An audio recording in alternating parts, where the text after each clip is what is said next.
It's worth remembering that many of these young people who are marginalized are often considered to be of little or less value than other children.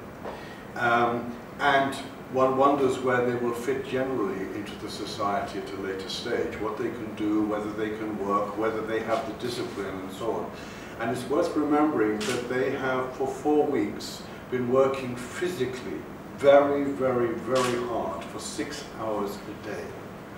An enormous amount of work, and people often don't realize that dancing is probably the most physical exercise that anybody can do.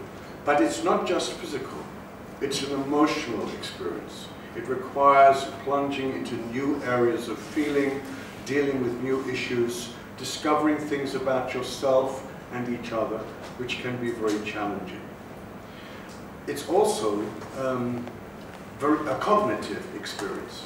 There is a lot to think about. The intellect is involved, to understand what is required, to interpret the words of the choreographer, to be able to think intellectually, to respond to the music, to the story, to the demands that are made.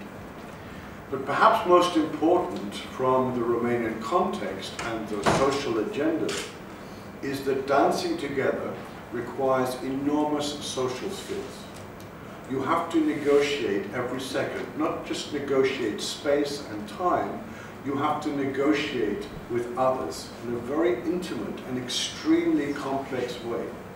When 100 young people are in a very small space, making incredibly complex pathways, and also when they have to lift each other, support each other, touch each other, there is nothing, I believe, that imparts social skills and encourages interpersonal relationships and understanding as contemporary dance.